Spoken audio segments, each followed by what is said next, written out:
Don't forget to subscribe to my channel, and while you're at it, click the bell to be notified of future videos.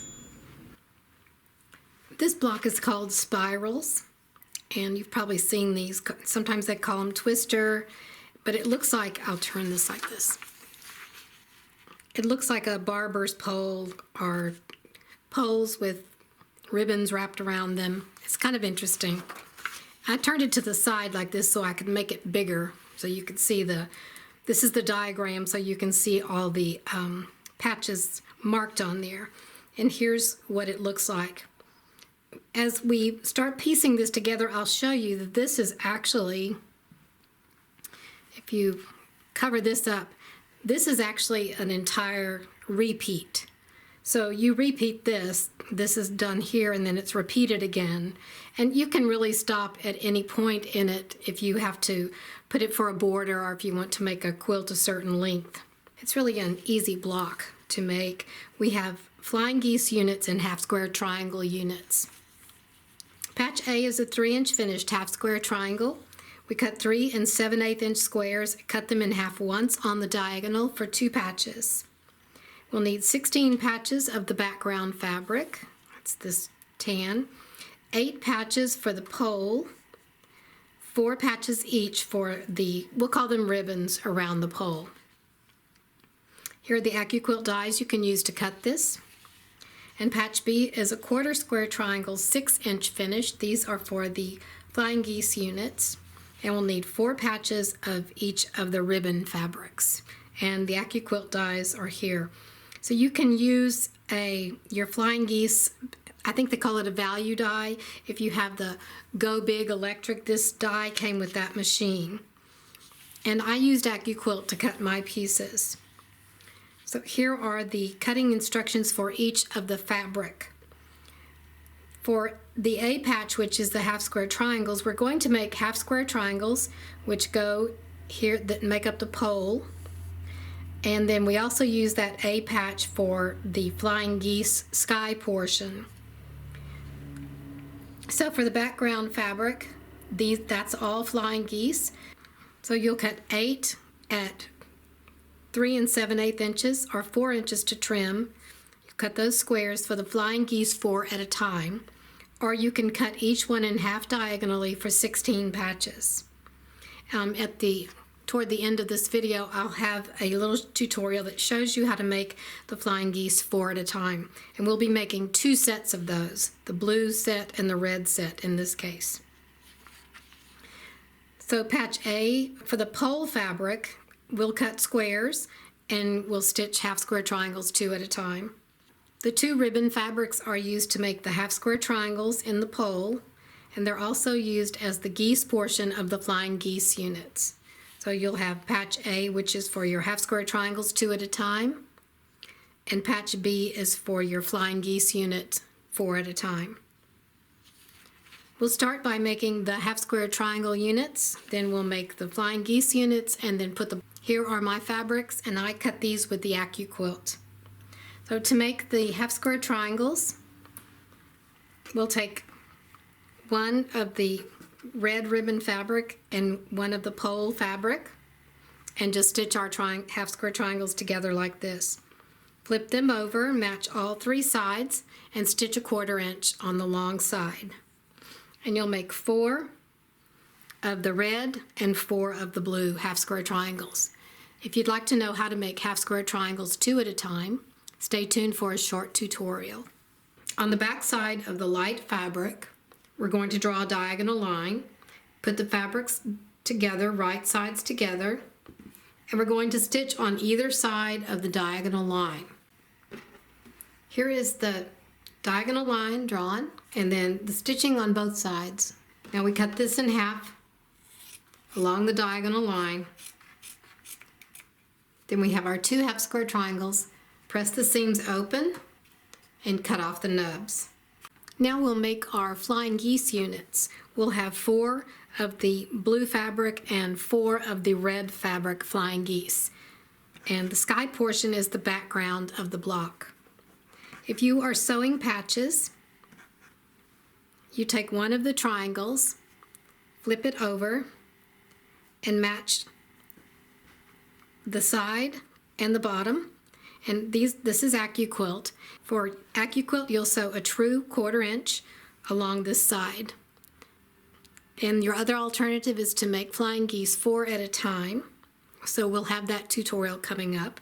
You'll stitch this side of the flying geese, then flip it over, press your seam open, and then do the same thing to this side.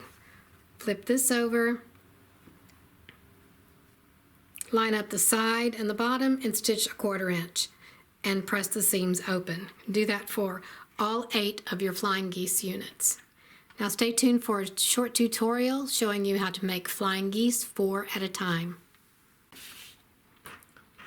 For flying geese 4 at a time, you need 1 large square and 4 small squares. The large square is the geese part of the flying geese, and the small squares are the sky part of the flying geese.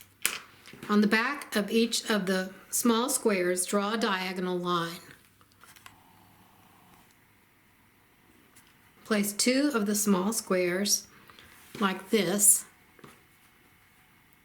on the large square, right sides together.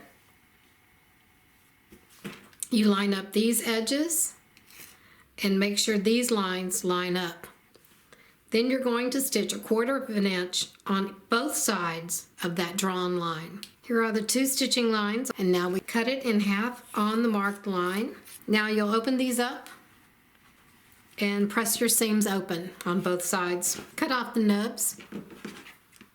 Now you'll place another square in this corner.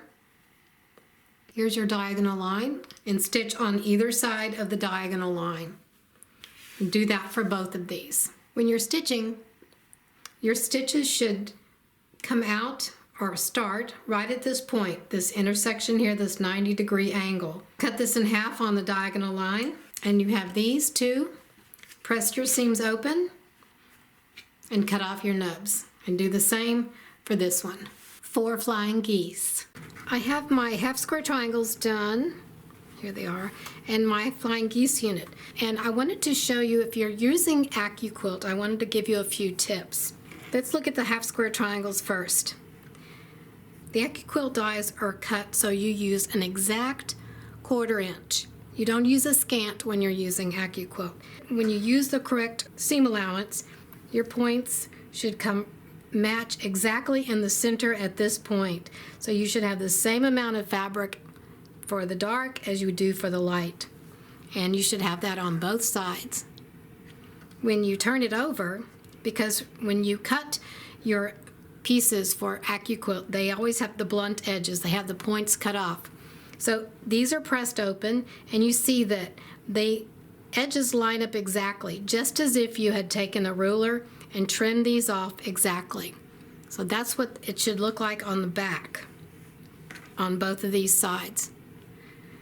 If you haven't done it right, here's an example that this part was done right, and it comes out right when you press it.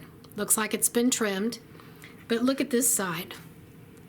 Got these 2 little pieces sticking out here, and it's kind of fluffy right here. It's a little bit wavy. And you look over here, and you can tell it hasn't been trimmed correctly. This goes way in here. So let me press this back out so you can see.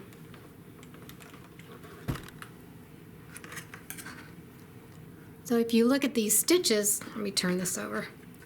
If you look at the stitches, these stitches should end right at this point, but they don't, and that's what gives you that little box shape right there at the end. It doesn't come out even. So if you go through and start right at this point and stitch your 1/4 inch, it should work. So here is the end that looks good. It goes right into that point. That's how you stitch anytime with AccuQuilt that you're using triangles. The same thing happens with your flying geese units. So here I haven't pressed this yet because I wanted to show it to you. So this line of stitching goes right off the point. When you put these pieces together to sew, especially the second part of the flying geese, you'll want to match the bottom and the side, but you want to make sure that this corner is matched really well. start at this corner and take a few stitches. And then as you're stitching towards this corner, this end, you want to make sure that this is lined up and the top is lined up, and that point ends exactly at the top. Because if you flip this over now and press it, I'm just going to press it one way here. So once you flip it over and press it, you'll have your 1/4 inch right here, and this is perfectly straight. It looks like it has been trimmed. So let's put our 1/4 inch mark on there and test it out. So I'd say that's a great 1/4 inch. So you have your 1/4 inch spacing up here, and you have your 2 points coming out, meeting exactly in the corner. I have all of the half square triangles and the flying geese ready. And I'm going to make just half of this block, just one repeat of the block, so it will fit in the screen area. We'll start with our flying geese on the sides, and they go like this, they alternate. Then we have our half square triangles.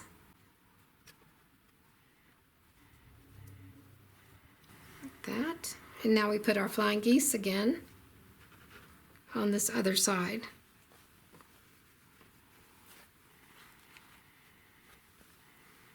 So there's our block. This is one repeat. We're going to sew these together, and I would sew these in rows. So sew the 2 flying geese together, sew the half square triangles together, press all those seams, and then stitch these 2 together. And you'll make 2 of these. And here's our block.